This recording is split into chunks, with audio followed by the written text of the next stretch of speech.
Assalamualaikum warahmatullahi wabarakatuh. Bismillahirrahmanirrahim. Bismillah, alhamdulillah, wassalatu wassalamu ala rasulillah Sayyidina Muhammad ibn Abdillah wa ala alihi wa ashabihi wa azwajihi wa dhurriyyatihi wa ahli baitihi wa man tabi'ahum bi ihsanin ila yaumil qiyamah. Bapak Presiden yang saya hormati, Bapak Wakil Presiden, jajaran Menteri Kabinet Kerja yang saya hormati, Bapak Menteri Agama, Bapak Panglima, dan seluruh jajaran pemerintah Republik Indonesia, tamu undangan, para alim, para ulama yang berbahagia. Alhamdulillah, kita ini diberi kesempatan oleh Allah untuk bersama-sama berkumpul memperingati kelahiran Nabi kita, Nabi besar Muhammad Sallallahu Alaihi Wasallam, sebagai sebuah upaya untuk mengingat bahwa alhamdulillah kita ini menjadi manusia yang bisa menemukan seorang Nabi. Ada Nabi yang orang-orang tidak bisa menemukannya. Nah, kita ini di negeri yang sangat jauh masih menemukan seorang Nabi. Afrika tidak lebih jauh dari Arab, Eropa tidak lebih jauh dari Arab. Tapi kita sejauh ini alhamdulillah masih kebagian agama Allah Subhanahu wa Ta'ala. Indonesia ini sudah tempat yang sangat jauh. Naik pesawat ke Makkah ini sudah 9 jam. Nah, kita masih kebagian. Maka kita bersyukur kita masih kebagian, walaupun bagiannya ada yang tidak terlalu banyak. Al-Quran 30 juz, sampai di sini ada yang cuman kebagian Yasin. Alhamdulillah. Ada yang cuman kebagian kulhu, alhamdulillah. Ada yang cuman kebagian Bismillahirrahmanirrahim, alhamdulillah. Kita syukuri. Sholat demikian banyak diajarkan Rasulullah, alhamdulillah kita masih kebagian. Walaupun ada yang cuman kebagian setahun sekali hari raya, walaupun ada yang cuman kebagian seminggu sekali Jumatan, bahkan ada yang senengnya baru maghrib tok, alhamdulillah. Hadis demikian banyak, alhamdulillah kita masih kebagian. Walaupun hanya ada yang kebagian satu, dan yang satu kebagian kullu bid'atin dholalah wa kullu dholalatin finnar. Yang satu kebagian innamal a'malu bin niat. Alhamdulillah. Doa yang sebegitu banyak, alhamdulillah kita masih kebagian. Walaupun hanya 2, ada yang kebagian doa makan sama doa ke kamar mandi. Ini alhamdulillah. Ini tidak lain dan tidak bukan karena Rasulullah oleh Allah ditakdirkan untuk menjadi nabi yang paling terakhir. Dan nabi yang paling terakhir ini adalah nabi yang punya jangkauan ketika manusia sudah tersebar di seluruh alam. Nabi Adam menjadi nabi mengurus satu keluarga, itu saja ribetnya sudah luar biasa antara Habil sama Qabil. Nabi Nuh menjadi nabi, jangkauannya satu kaum, itu aja ribetnya udah luar biasa. Nabi Ibrahim satu bangsa, itu aja ribetnya sudah luar biasa. Makanya dibekali oleh Allah mukjizat-mukjizat yang luar biasa. Nabi Musa, nabi yang ngurus satu negara Mesir. Itu saja Allah membekali Nabi Musa dengan bekal-bekal yang luar biasa. Punya tangan masuk saku, keluar jadi listrik. Punya tongkat dilemparkan bisa jadi naga. Punya tongkat dipukulkan ke laut menjadi jalan tol. Makanya kalau Pak Jokowi menemukan tongkat itu, kayaknya tidak terlalu sulit untuk membangun jalan tol di Indonesia.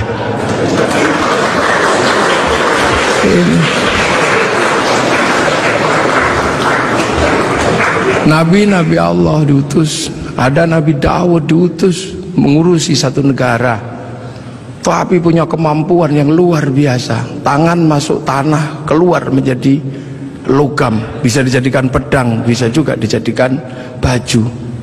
Nabi Sulaiman jangkauannya satu negara, kelebihannya luar biasa. Nabi Sulaiman mampu membangun sebuah kota besar menggunakan tenaga jin, bisa berbicara dengan semut, bisa berbicara dengan burung, bahkan angin pun bisa diajak berbicara. Nabi Isa alaihissalam jangkauannya satu negara, satu bangsa sekitar Romawi, akan tetapi kemampuannya luar biasa. Manusia yang buta dipegang matanya bisa melek kembali, orang mati bahkan bisa dibangunkan. Wih, itu bangun. Nah, Nabi Muhammad adalah Nabi akhir zaman yang jangkauannya bukan lagi jangkauan jangkauan negara, bukan lagi jangkauan satu bangsa, tapi Nabi Muhammad punya jangkauan menjadi Nabi untuk menjadi rahmatan lil alamin. Ini perbedaan Nabi-Nabi dengan Nabi Muhammad. Nabi Muhammad menjadi Nabi ketika manusia sudah menjadi bangsa-bangsa, menjadi suku-suku, dan itu harus dijangkau semuanya. Makanya dari situlah Nabi Muhammad dilahirkan di kota Makkah. Kenapa tidak lahir di Bogor? Kenapa juga tidak lahir di Cina, tapi lahir di Makkah? Karena Makkah adalah guidance, Makkah adalah awal di mana manusia mengenal Allah Subhanahu wa Ta'ala. Karena di Makkah ada monumen paling tua di muka bumi yang Allah sebut sebagai inna awwala baiti wudi'a lin-nasi lalladzi bi Bakkah mubarakah wa hudal lil alamin. Di situ dibangun bangunan tua, bangunan tertua. Bahkan ada yang mengkaji itu sesungguhnya adalah petilasan pertama ketika Nabi Adam turun ke muka bumi, memberikan tanda di situ agar manusia punya guidance kalau harus kembali kepada Allah.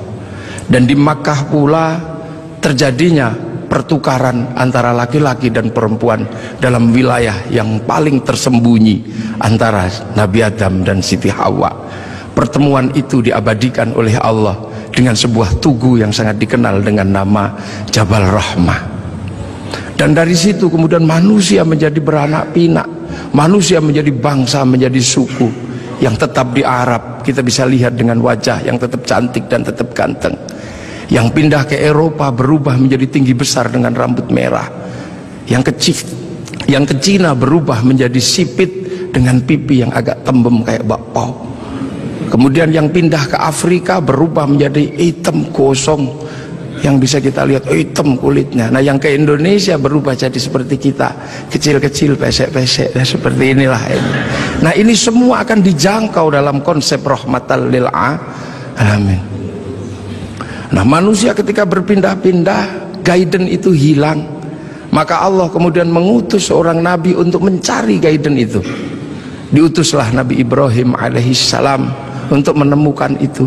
Dan alhamdulillah Nabi Ibrahim ditemani oleh putranya namanya Ismail dan istrinya namanya Hajar, menemukan kembali situs di mana manusia harus kembali kepada Allah. Situs itu dibangun ulang sama Nabi Ibrahim dan berdoa, Rabbana inni askantu min dzurriyyati biwadin ghairi dzi zar'in 'inda baitikal muharram Rabbana liyuqimus sholata waj'al afidatan minan nasi tahwi ilaihim warzuqhum minas thamarati la'allahum yashkurun. Maka karena Nabi Ibrahim menemukan guidance itu, Nabi Ibrahim menjadi orang yang paling terkenal di muka bumi dengan nama yang berbeda-beda. Ada yang menyebut Ibrahim, ada yang menyebut Abraham, bahkan ada yang menyebut sebagai Brahma. Walaupun ini butuh penelitian yang sangat luar biasa mendalam. Kenapa? Karena Nabi Ibrahim ini punya simbol yang kemudian diduplikasi oleh seluruh manusia di muka bumi. Di India ada simbol yang mirip dengan simbol yang ditinggalkan oleh Nabi Ibrahim. Ini butuh kajian mendalam dan ini mesti. Kenapa? Karena Nabi Ibrahim ini punya simbol yang kemudian diduplikasi oleh seluruh manusia di muka bumi. Di India ada simbol yang mirip dengan simbol yang ditinggalkan oleh Nabi Ibrahim. Ini butuh kajian mendalam, dan ini mesti saya sampaikan dalam sebuah forum kenegaraan seperti ini, karena ini akan mengurai benang kusut antara manusia di muka bumi dengan lahirnya Rasulullah Muhammad Sallallahu Alaihi Wasallam. Umat Islam mengenal Ka'bah, sebuah batu dengan tengah yang tidak ada isinya apa-apa, kosong. Di India ada bangunan yang sama, batu dengan isi yang tidak ada isinya di tengah, namanya stupa. Di Islam ada namanya Jabal Rahmah, sebuah tugu batu. Kemudian di India dikenal ada yang namanya Linggayoni. Ada air yang namanya Zam-Zam. Kemudian ada air yang bernama Gangga Yamuna. Ada perjalanan suci dengan kain selempang. Di sini ada berwarna putih, di sana ada berwarna kuning. Selesai perjalanan suci, ada urusan yang sama terkait dengan urusan rambut. Yang di sini tahallul, yang di sana digundul. Selesai perjalanan suci itu semuanya ada darah. Yang di sini ada kurban, yang di sana ada gadri. Dan kalau sudah bersujud, meninggalkan hitam 2, yang di sini 2, yang di sana 8. Ini butuh kajian yang sangat mendalam, bahwa ini adalah awal dari yang namanya millata Ibrahim. Kemudian guidance itu bergeser karena Nabi Ibrahim meninggal, diteruskan oleh 2 putranya, yang satu bernama Ismail, yang satu bernama Ishak. Dan guidance itu berubah ketika Ishak punya anak yang namanya Yakub atau Israel, yang punya anak 12 yang kemudian dikenal dengan nama Bani Israel. Guidance ini bergeser, akan tetapi kemudian Allah menunjukkan kembali, ini harus dikembalikan kepada guidance awal, kepada jalur awal. Maka kemudian dilahirkanlah Rasulullah di kota Makkah. Makkah adalah kunci di mana harus dikembalikan kembali manusia kepada Allah. Itulah kenapa kemudian Rasulullah lahir di kota Makkah. Untuk apa? Mengembalikan simbol kenabian dari awal sampai akhir sebagai wujud khatamul nabiyan. Maka kemudian diangkatlah Rasulullah ke langit, dan Rasulullah ditunjukkan di mana jejak para pendahulunya. Maka kemudian ketika ketemu Nabi Ibrahim, Rasulullah bertanya, kalau orang Jawa bilangnya mbah gitu, Pak Presiden ya, kayak atau gitu. Aku ini sebagai Nabi terakhir, tapi umat-umat Nabi yang sebelum aku bertanya, apa hakmu ketika kau mengatakan penerus Nabi Ibrahim? Kamu tahu di mana peletakan Nabi Ibrahim waktu membangun kembali Ka'bah? Ya udah, kamu jawab di situ. Kamu tandai nanti kalau kamu turun, kamu tandai itulah tempatku, namanya Jabal Rahmah. Nah, kalau pertanyaannya tentang Mbah Mail, kakek Ismail di sebelah mana? Kakekmu Ismail di sebelah situ, kamu kasih tanda. Itulah yang disebut Khijir Ismail. Lah kalau nenekku Hajar di sebelah mana? Nenekmu Hajar cari airnya di sebelah situ. Itu yang satu namanya Sofa, yang satu Marwah.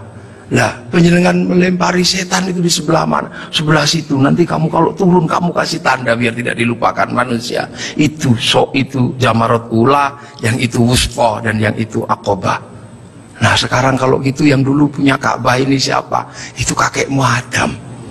Mumpung orangnya masih di situ, kamu tanyalah, Bah, apa itu apa? Ka'bah itu dulu aku khawatir, aku turun ke sini takut kehilangan jejakku. Ku kasih tanda dan disebut inna awwala baiti wudi'a lin-nasi lalladzi bi Bakkata mubarakah. Nah kalau Jabal Rahmah itu apa? Kayak kalau bahasa kita, waduh kalau itu saya tunggu I love you ku sama nenekmu Hawa. I love you ku di situ katanya. Pokoknya kalau kamu nanti turun jangan kamu lupakan, kembalikan seluruh jejak kenabian. Maka semenjak itu kemudian umat Islam bersama Rasulullah diperintahkan untuk beribadah. Rasul adalah khatamul anbiya wal mursalin, dan jejak kenabian yang mengarahkan kepada Allah ada di Makkah, dengan situs tertuanya adalah Ka'bah. Pemahaman tentang Rasulullah lahir di Mekah ini juga akhirnya menjadi kunci. Kunci apa? Kunci bagi kita semua, bahwa kita bukan orang Makkah, kita orang Indonesia. Rasul di Makkah, Rasul ini lahir di Arab, Maka kemudian pelajaran Islam pertama didedikasikan untuk mengajari orang Arab agar kembali kepada Allah. Dan Rasul tidak pernah kemana-mana. Rasul mengajarkan Islam hanya sampai di kota Madinah. Setelah itu dalam waktu 22 tahun Rasulullah meninggal. Nah, memahami Rasul yang lahir di Mekah adalah menjadi tonggak. Lantas bagaimana bisa Rasul yang ada di Makkah bisa sampai ke Indonesia ajarannya, dan 90% penduduk Indonesia mengikuti Rasulullah Muhammad Sallallahu Alaihi Wasallam. Ini pasti bukan sesuatu yang mudah. Dalam bahasa Al-Quran, Siratal Mustaqim ada yang namanya Siratal Ladzina An'amta Alaihim. Dan inilah yang membuat kemudian kita dengan peringatan Maulid akan ada sesuatu yang bisa sangat menjadi refleksi dasar antara Makkah sama Madinah, antara Madinah sama Indonesia punya sejarah yang sangat panjang, dan itu bukan datang dengan tiba-tiba. Rasulullah di sana mengajarkan orang-orang sana dengan gaya di sana. Rasulullah sangat terkenal ketika mengajarkan Islam. Rasul bukanlah orang yang keras, Rasul juga bukan orang yang membabi buta. Rasul dijelaskan, anitum harisun alaikum bil mu'minina raufur rahim. Rasul begitu berharap bagaimana umat ini kembali kepada Allah. Maka Rasul punya sistem pembelajaran kepada umatnya dengan cara yang berbeda-beda, dengan cara yang sederhana. Ada yang pinter kelasnya Sayyidina Ali, diajarkan dengan cara standar orang pinter. Ya Ali, kamu sholat Ali. Iya ya Rasul. Yang khusyuk, ya. Nanti kalau kamu khusyuk, kamu akan saya kasih serbanku yang hijau atau yang merah, terserah kamu pilih yang mana. Sayyidina Ali sholat, selesai sholat langsung menyatakan yang hijau ya Rasulullah. Pasti kamu gak khusyuk karena kamu menginginkan yang hijau. Ulangi lagi, dan begitu seterusnya sampai akhirnya Sayyidina Ali ketika sholat dipanah kakinya tidak kerasa. Setelah itu Rasulullah mengimami sholat orang-orang dengan kelas-kelas kayak Sayyidina Ali. Tapi bagi kelas yang kedua menjadi masalah. Kelas pertama ketika Rasulullah sholat, di belakangnya langsung sama-sama mengikuti Rasulullah dhahiran wa batinan, dengan badan dan dengan hati. Tapi yang belakang bermasalah karena mereka punya kebiasaan ratusan tahun bahkan ribuan tahun menyembah berhala. Ada wujudnya dan ada namanya serta bentuknya beda-beda. Maka Rasul ditanya, bagaimana ya Rasul yang belakang tidak bisa? Maka Rasul minta sama Allah, ya Allah yang depan bisa, yang belakang tidak bisa. Ya sudah, akhirnya diajari sama Allah. Allah cukup mengajarkan, u'budullaha ka'annaka tarahu fa illam takun tarahu fa innahu yaraka. Beribadahlah engkau kepada Allah seolah-olah engkau lihat Allah. Tapi kalau kau nggak lihat Allah, yakin Allah lihat engkau. Maka kemudian para sahabat yang di belakang, yang tidak sekelas Sayyidina Ali, ketika sholat cuma Allahu Akbar, matanya tidak boleh terpejam. Karena apa? Harus mencari Allah. Ka'annaka tarahu, seperti engkau melihat Allah. Maka dilihat kemana. Akhirnya tidak terlalu susah yang di belakang. Tapi ketika engkau lihat kemanapun Allah kamu gak lihat, kamu cukup yakin bahwa kamu sedang dilihat oleh Allah. Maka kemudian para sahabat yang di belakang, yang tidak sekelas Sayyidina Ali, ketika sholat cuma Allahu Akbar, matanya tidak boleh terpejam. Karena apa? Harus mencari Allah. Ka'annaka tarahu, seperti engkau melihat Allah. Maka dilihat kemana. Akhirnya tidak terlalu susah yang di belakang. Tapi ketika engkau lihat kemanapun Allah kamu gak lihat, kamu cukup yakin bahwa kamu sedang dilihat oleh Allah. Maka sholat menjadi mudah bagi orang yang tidak sekelas Sayyidina Ali. Sholat boleh melihat apa saja, bahkan boleh mendengarkan suara bakso, bahkan boleh melihat sarung yang bolong. Tapi tidak boleh, karena harus ingat bahwa sedang dilihat Allah, maka tidak boleh pesen bakso rong mangkok, itu tidak boleh, 2 mangkok tidak boleh. Nah akhirnya yang depan yang pinter bisa sholat, yang belakang bisa sholat. Bahkan ketika Rasulullah menghadapi para sahabat yang berbeda, Rasulullah lagi ngajar ngaji, tiba-tiba dari belakang ada yang teriak, mat, mat, mat. Ini sesuatu yang tidak lazim waktu itu. Karena apa? Semua dilarang menyebut Rasulullah dengan sebutan mat atau Muhammad. La taj'alu du'a ar-rasuli bainakum ka du'a'i ba'dikum ba'dha. Akan tetapi ada sahabat mat, sahabat Umar sudah marah. Ini orang dari mana? Gak punya sopan santun sama sekali. Rasulullah cuma udah paling dia dari kampung, suruh masuk. Akhirnya begitu suruh masuk ke dalam masjid, bukannya apa-apa, bilang, mat, apa? Aku pengen kencing. Ya sudah, kencing lah. Disuruh cari toilet, ternyata nggak cari toilet, malah kencing di dalam masjid. Sayyidina Umar sudah nggak tahan melihat kelakuan seperti ini, maka kemudian tariklah pedang Sayyidina Umar, mau dipenggal ini kepalanya. Rasulullah cuma mengatakan, Umar jangan, begini-begini juga umatku, ini datang dari kampung yang sangat jauh. Di kampungnya memang terbiasa kalau kencing sembarangan, ada bantrek juga dikencingi, ada selokan dikencingi, gini-gini juga umatku, gini-gini juga santriku, tapi ini santri dari Bogor. Ibaratnya gitu. Dan itu akhirnya diabadikan oleh Allah. Wajah amin aqsal Madinah, datang seorang dari pelosok. Kalau Allah sudah menggunakan bahasa aqsa, itu artinya adalah jauh, yang sangat jauh. Kalau dalam bahasanya Bapak Presiden namanya Jabal Kat, tidak tahu entah di mana. Kalau jauh gitu aja bait. Rasulullah yang diopeni macem-macem. Ada yang senangannya tidur di masjid, tapi ibadahnya bolong-bolong. Kalau Rasulullah datang, dia langsung bangun pertama kali, salaman, cup, tidur lagi. Ini ada di zaman Rasulullah. Kemudian setelah Rasulullah selesai sholat, Rasulullah digandoli, Pak Presiden, digandoli gini. Kemudian bertanya, ya Rasul, apa? Kapan kiamat itu? Kamu itu jangan tanya kiamat. Kayak kiamat itu pakai ibadah, pakai bekal. Kamu tak lihat cuma tidur tok, suluman salaman. Bekalmu apa? Bekalku bukan itu ya Rasul. Kenapa? Cinta sama engkau ya Rasul. Cinta tok, nggak jalan nih? Enggak ya Rasul. Cinta kan tidak harus memiliki ya Rasul. Akhirnya ya sudah, kalau kau cinta aku. Rasul pergi. Ketika Rasul pergi, digandoli lagi. Ya Rasul, ada apa lagi? Aku sudah jujur sama engkau ya Rasul. Ada apa? Aku kan cinta sama engkau. Engkau cinta sama aku ya Rasul. Ya iya, wong kamu cinta sama aku ya cinta sama engkau. Nah kalau gitu ceritanya, Rasul kan kalau cinta sama aku ini yang penting. Orang cinta kan nggak mungkin tega meninggalkan kekasihnya di neraka. Makanya Rasul pasti nggak tega besok kalau cinta sama aku meninggalkan aku di neraka. Iya, nanti kamu tak ajak ke surga. Man ahabbani kana ma'i fil jannah. Asbabul wurudnya hadis itu adalah itu.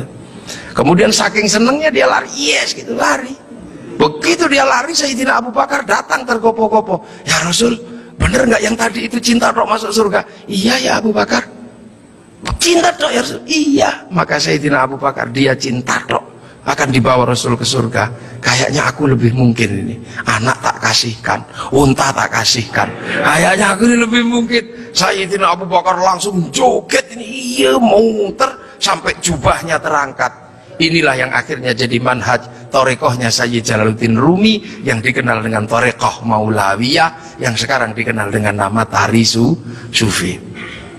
Bahkan Rasulullah pernah satu ketika Makkah geger gara-gara ada apa? Ada orang tawaf dari kampung, saking bodohnya dia tawaf cuma dengan satu kalimat, ya Karim, ya Karim, ya Karim, ya Karim, ya Karim, ya Karim. Sahabat bingung, ya Rasul, kayaknya ada aliran sesat ya Rasul. Sesat bagaimana? Ini ada orang dari pagi tawaf cuman ya Karim, ya Karim. Maka Rasulullah mengikuti, ini bener, ada beneran. Diikuti Rasulullah dari belakang, ada ya Karim, ya Karim. Lama-lama Rasul mengikuti orang ini, ya Karim, ya Karim, ya Karim. Kenapa? Rasul nggak tahan, ngikuti juga, ya Karim, ya Karim. Orang ini marah, dan siapa di belakangku yang berani menirukan aku? Awas tak banting orang ini nanti. Aku pukul. Ternyata apa, orang ini gak tahan, akhirnya balik ke belakang. Rasul dipegang, dipiting begini. Kamu ya yang menirukan aku, ya Karim, ya Karim ya. Awas kamu, tak adukan sama nabiku, tak adukan sama kekasihku kamu. Rasul merasa Nabi bertanya, Mas atau Bang, terus nabimu siapa? Nabiku Muhammad. Muhammad siapa? Muhammad ibni Abdillah. Kamu pernah ketemu? Belum. Nanti kamu tak banting di sana. Begitu dia bilang, dia menyatakan bahwa dia adalah apa? Umat Rasulullah. Rasulullah semadak, ya Allah, tak kira umat siapa, ternyata ini umatku juga.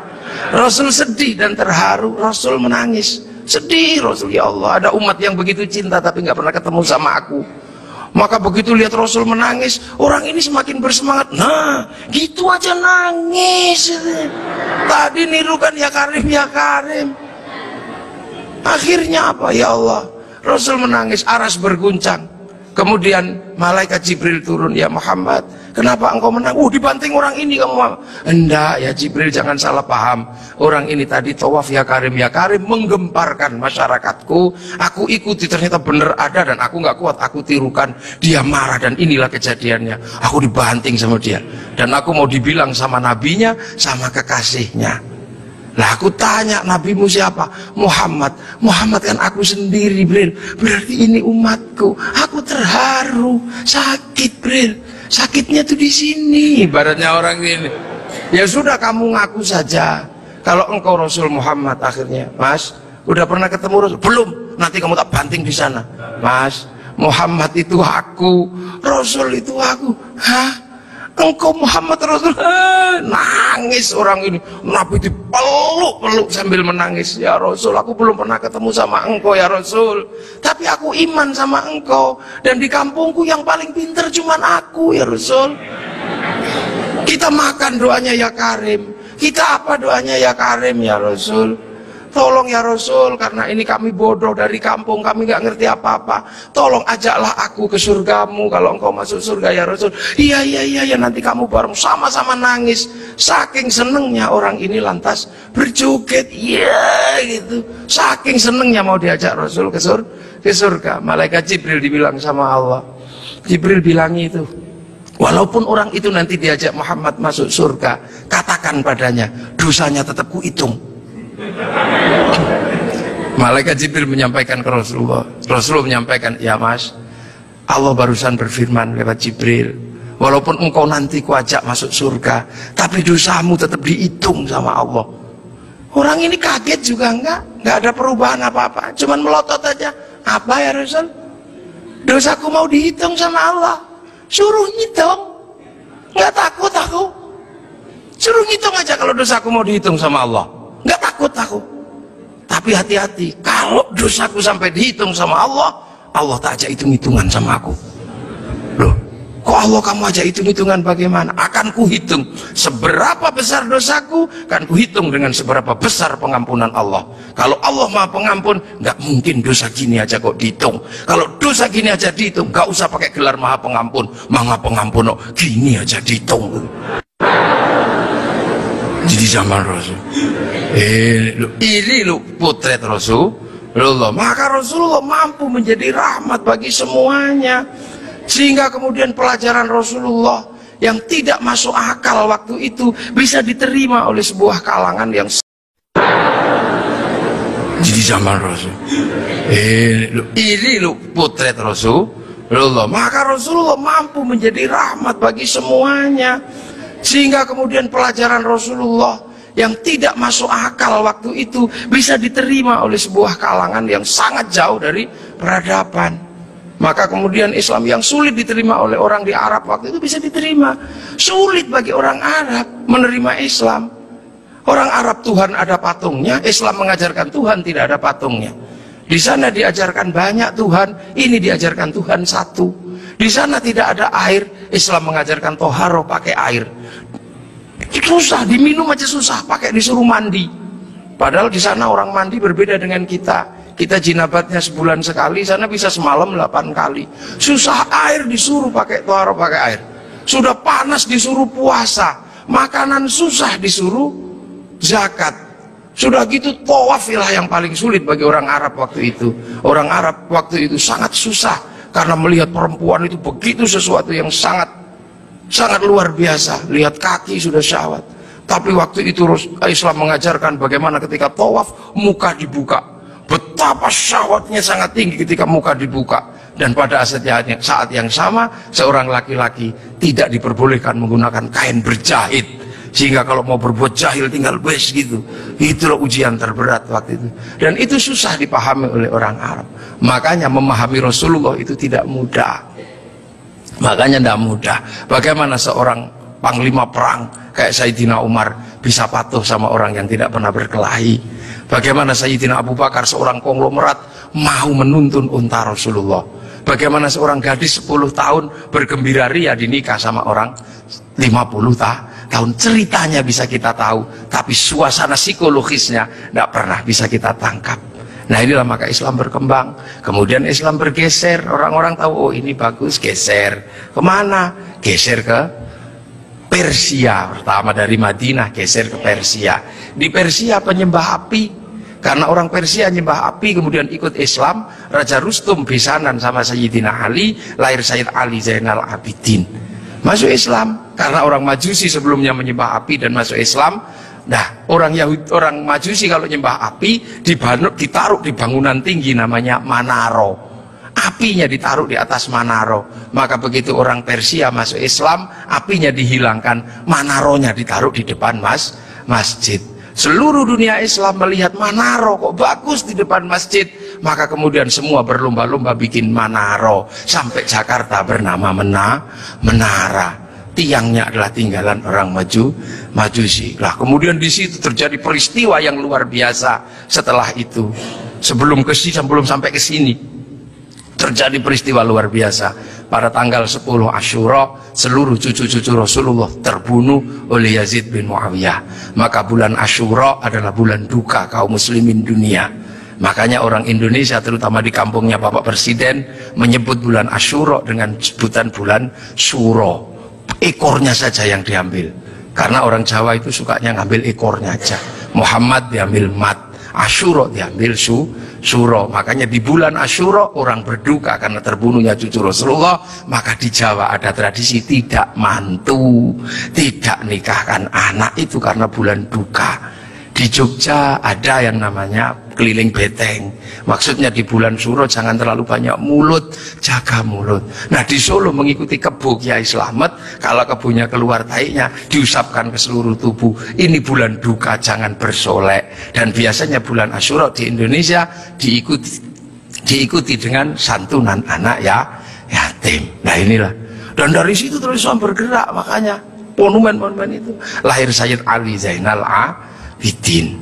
Nah Sayyid Ali Zainal Abidin kemudian bergeser, punya anak Sayyid Muhammad Baqir, menjauh punya anak Sayyid Ja'far Shadiq, menjauh diteruskan sama Sayyid Ali Uraidi, menjauh diteruskan sama namanya Sayyid Muhammad, diteruskan Sayyid Ubaidillah, teruskan Sayyid Isa Naqib, diteruskan sama Sayyid Ahmad Al-Muhajir, teruskan Sayyid Alwi, teruskan Sayyid Muhammad, teruskan Sayyid Alwi, diteruskan namanya Sayyid Ali Khalid Qasam, teruskan putranya namanya Sayyid Ahmad Sohib Mirbat, teruskan namanya Sayyid Alawi Amil Faqih, punya anak Sayyid Abdul Malik sampai Mongolia, punya anak Sayyid Ahmad Jalaluddin sampai Campa, punya anak Sayyid Muhammad sampai Pase, dan punya anak Sayyid Jamaluddin Al-Husaini Al-Kabir sampai tanah Nusantara di pedalaman, yang kemudian karena turunnya di Jawa, Sayyid Jamaluddin Al-Husaini Al-Kabir, orang Jawa punya Hono Coroko, maka kemudian di Jawa dikenal dengan nama Syekh Jumadil Kubro.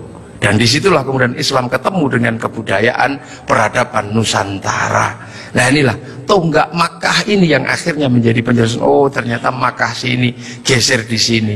Dan kemudian kita diingatkan bahwa Syekh Jumadil Kubro punya anak namanya Said Ibrahim, pindah Palang Tuban sana, punya anak namanya Raden Rohmat Sunan Ampel. Nah ini yang kemudian bangun peradaban baru di Nusantara. Syekh Jumadil Kubro punya murid namanya Samsuddin, pindah Jawa Barat, dikenal dengan nama Syekh Kuro, punya murid namanya Datuk Kahfi, pindah Cirebon, punya murid namanya Syarif Hidayatullah Sunan Gunung Jati. Nah inilah baru kita kemudian menemukan titik sini. Nah pertanyaan-pertanyaan besarnya inilah yang akhirnya kemudian menjadi penjelasan. Lantas bagaimana kita mengikuti Rasulullah di tempat yang jauh ini? Rasulullah memberikan garis namanya ahli sunnah wal jamaah, bahwa Rasulullah yang diajar pertama wal jamaahnya bernama sahabat. Wal jamaahnya sahabat generasi kedua namanya tabi'in. Tabi'in punya generasi berikutnya namanya tabi'ut tabi'in. Dan kita ini adalah generasinya para ulama yang cara pembelajarannya sangat berbeda. Di Arab sana Rasulullah mengajarkan bagaimana makan dengan 3 jari. Masih bisa dijalankan sampai hari ini karena di sana masih kurma sama roti. Begitu sampai di Nusantara sudah tidak kurma dan tidak roti, tapi sudah soto. Maka makan dengan 3 jari sudah bukan sesuatu yang mudah. Di sana kurban pakai unta. Di sini tidak lahir unta, tapi lahir kerbau sama sapi. Karena terlahir kerbau sama sapi, maka jangan memaksakan diri kurban pakai unta. Nanti ditangkap oleh polisi karena nyuri untanya Kebun Raya Bogor. Nah, ini di sana masih bisa pakai jenggot dengan utuh, tapi di sini rasnya adalah ras Mongol sudah tidak punya jenggot. Inilah maka ulama-ulama awal yang datang ke sini tidak pernah ribut masalah simbol-simbol yang tidak bisa dilakukan oleh orang Indonesia. Nah, sekarang ini tugas pemerintah karena banyak orang yang kemudian lupa kedudukan itu, kemudian memaksakan menjadi orang dipaksa langsung ikut seperti Rasulullah. Nah, ini yang harus kita pahami, bahwa kita ini berkedudukan sangat jauh. Quran saja berbeda-beda ketika mengajarkan. Di awal Rasulullah Quran tidak ditulis. Kenapa? Karena sahabat apal Quran. Orang apal tidak perlu menulis. Saya apal wajah istri saya, nggak pernah bawa fotonya kemana-mana karena saya apal. Makanya ibu-ibu yang fotonya dibawa kemana-mana jangan seneng dulu. Jangan-jangan karena belum apal. Lalu kemudian setelah Rasulullah meninggal, sahabat nulis Quran. Nulis Quran sahabat. Untuk apa? Untuk tabi'in yang tidak ketemu Rasulullah. Tiba-tiba generasi sahabat meninggal, tabi'in mengajar bawahnya. Qurannya sahabat terlalu pinter, cuman lungki-lungki kayak cacing gitu aja. Maka kemudian dikasih titik oleh Abul Aswad Ad-Du'ali. Disebar lagi, generasi pertamanya hilang, titik-titik nggak cukup, maka dikasih fathah, kasroh, dhamma atau syakal. Yang ngasih syakal Syekh Khalil bin Ahmad Al-Farahidi. Disebar lagi, yang baca Quran karena Islam rahmatan lil alamin bukan lagi orang Arab semata. Orang Andalusia baca Quran wadduha, keliru menjadi wadduhe. Ini. Nah, orang Turki mustaqim, mustaqin. Masuk ke Indonesia dibaca oleh orang Padang lakanud, keluarnya lakanui. Karena orang Padang kalau bilang Muhammad Mahamme. Orang Sunda ketika baca alladzina sebagian besar keluarnya alladzina. Begitu masuk ke Jawa ketemu dengan huruf hono coroko. Alhamdu karena punyanya ko gak punya huruf ha, maka alhamdu menjadi alkamdu, al-fatihah menjadi al-fatihah. Ini itu.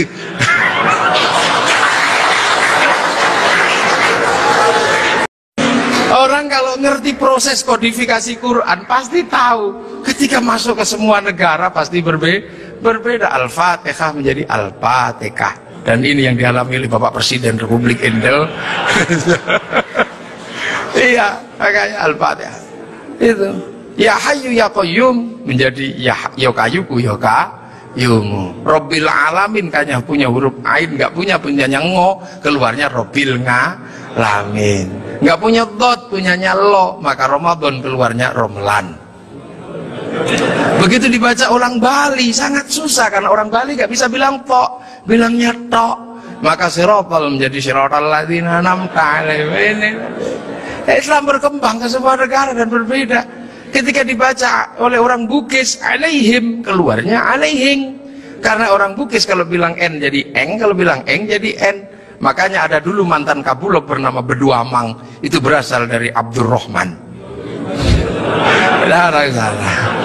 Nah itulah makanya kemudian Islam bergerak. Nah lantas apa? Lantas terciptalah sebuah ilmu untuk bagaimana orang di seluruh dunia Islam mampu membaca Al-Quran. Dibikinkanlah sebuah ilmu yang dikasih judul At-Tajwid fi Qiraatil Quran, yang nulis Abu Ubay Qasim bin Salam. Orang akan tahu. Nah ini generasinya para ulama, dan yang paling besar yang mungkin Bapak Presiden sudah pernah saya sampaikan, tapi ingin saya sampaikan lagi biar kita tidak lupa. Ada perubahan besar ketika masuk ke tanah Nusantara, di mana waktu itu tanah Nusantara sangat susah dimasuki Islam. Kenapa? Ini bangsa sudah sangat beradab, Bangsa ini bukan bangsa kecil. Tahun 1222 ke atas sebelum tahun 1300 sudah mampu menaklukkan Mongolia, sebuah kekuatan internasional yang menaklukkan Eropa, menaklukkan Arab, mampu ditaklukkan oleh kekuatan Nusantara yang namanya Singasari.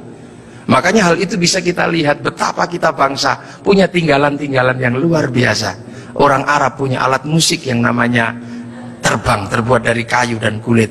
Orang Eropa punya alat musik yang namanya gitar, terbuat dari kayu dan tali. Tapi orang Nusantara, salah satu alat musiknya adalah gamelan, terbuat dari logam. Hanya bangsa yang menguasai ilmu pertambangan yang maju dan penguasaan metalurgi yang mapan mampu membuat alat musik dari logam. Dalam cerita-cerita besar, kita juga punya cerita besar yang sama. Orang Eropa punya cerita tentang Cinderella, kita punya cerita bawang putih, bawang merah. Orang Eropa punya Samson, orang Arab punya Sam'on, kita punya Bandung Bondowoso, kita punya Sangkuriang, kita punya si pahit lidah. Orang Sanya punya cerita Romeo Juliet, orang Arab punya cerita yang namanya Laila Majnun, kita punya cerita Andi-Andi Lumut, kita punya cerita, banyak sekali cerita cinta di Indonesia. Sana punya cerita namanya Kura-Kura Ninja, kita punya cerita Kancil Nyuriti. Timur sama saja, apa bedanya? Bahasa-bahasa kita juga bahasa-bahasa yang tidak bisa direndahkan. Orang Inggris bilang rice, orang Arab bilang rus, orang kita bilangnya macam-macam. Kalau masih di sawah namanya padi, kalau sudah dipanen namanya gabah, kalau sudah digiling namanya beras, kalau patah-patah namanya menir. Kalau dibungkus namanya lontong pakai daun, kalau dibungkus pakai namanya ketupat pakai janur, kalau tidak dibungkus namanya nasi, dicuri satu namanya sebutir nasi, kalau diuplek-uplek namanya bubur, pantatnya kosong namanya kerak atau intip. Sana cuma rice sama rus.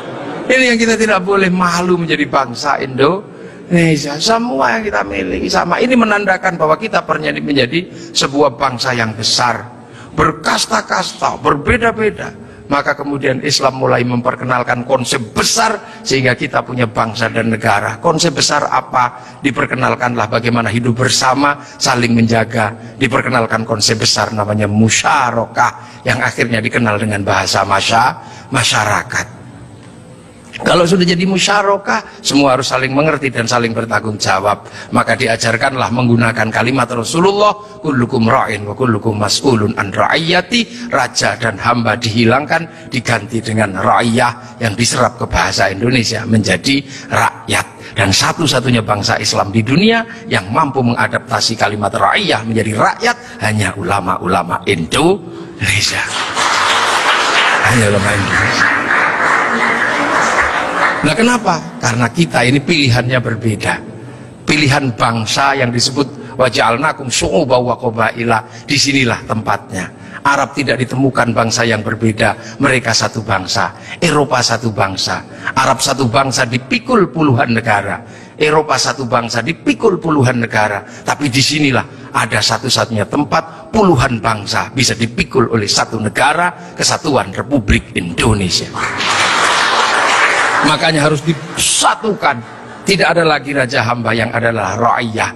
Kalau sudah ra'iyah, tidak boleh lagi menyebut kafir. Kenapa? Karena kafir adalah orang yang menentang Allah dan memusuhi kaum muslimin. Kalau sudah hidup bersama namanya dhimmi. Kalau sudah saling bertanggung jawab namanya ra'iyah. Maka ketika para ulama sudah menyebut kita dengan sebutan rakyat, jangan lagi kau turunkan derajat ra'iyah menjadi derajat kafir. Maka tidak ada lagi kata kafir di Indonesia, karena sudah ra'iyah atau rakyat. Ini kenapa para ulama sepuh tidak ada yang menyebut kafir.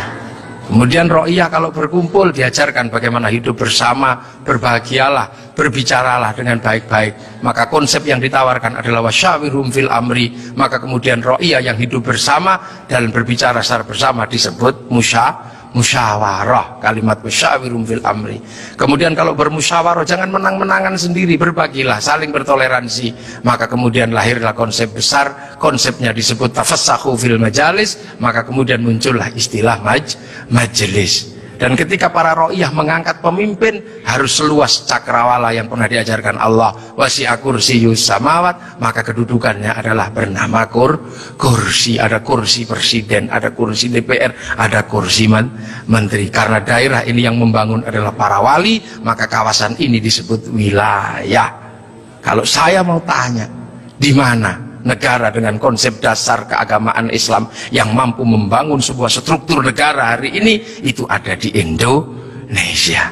Maka jangan kau sebut negeri ini negeri tauhid, karena ra'iyah, musyawarah, termasuk kursiyun, termasuk majelis, termasuk wilayah, bukan menjadi bahasa orang nongkrong, tapi ini adalah bahasa resmi negara yang tertuang dalam Undang-Undang Dasar Negara Republik Indonesia tahun 1945. Dan inilah yang membuat kita, makanya insya Allah kita ini akhirnya alhamdulillah, kita akhirnya tahu, oh ternyata kita ini pengikut Rasulullah, tapi bukan pada pangkat sahabat, bukan pun pada pangkat tabi'in, tapi kita pengikut Rasulullah pada pangkat muridnya para ulama. Makanya biasa saja kadang di sini kayak gini, kita diajarkan bagaimana hidup bersama, karena kita wal jamaah Indonesia. Makanya Bapak Presiden waktu kecil pasti dengar orang di Jawa sana kalau sholat duhur mestinya 11:30, Pak Pratik ya, itu bisa mundur sampai 1:30. Kenapa? Karena jamaahnya masih ada di sawah. Terus Allahu Akbar, Allahu Akbar, sambil nunggu. Lantas pujian Robana datang, ada Tombowati karena capek nunggu, pegel, sampai ada diuruki anjang. Itu cara di sini. Terus sholat. Nah sholat di sini Allahu Akbar, karena sinyalnya jauh, kita ini pemancar lokal, biasa sinyalnya suka hilang kan. Allah Akbar, ada bakso gitu, ding ding, sinyalnya hilang. Bakso gitu. Nah inilah Indonesia. Makanya karena sinyal yang hilang, habis itu para ulama mengajarkan, kalau kepalamu bocor seperti itu, nggak inget Allah, inget apa, udahlah kalau habis sholat ditambal, maka habis sholat ada di zikir la ilallah, la ilallah. Nah sekarang ada yang protes, kenapa berzikir pakai gini-gini? Bukankah sahabat kalau zikir terdiam? Sahabat murid Rasulullah, terlalu dekat dengan Rasulullah, batinnya wusul kepada Allah sampai ke sana. Kalau wal jamaahnya ulama disuruh diam begini, tidur. Nah puasa juga sama. Orang Indonesia kalau puasa nggak terlalu khusyuk karena keluar rumah ada belimbing, ada jambu. Kalau di Arab keluar rumah ketemunya padang pasir, lebih khusyuk. Maka di sini lebih sering disuruh tidur gitu. Dalilnya apa? Naumuso min ibadah. Nah kalau malam pakai doktek setelah itu halal halal. Haji juga sama, nggak bisa langsung ke sana Pak Presiden. Antrinya 25 tahun. Makanya orang sini capek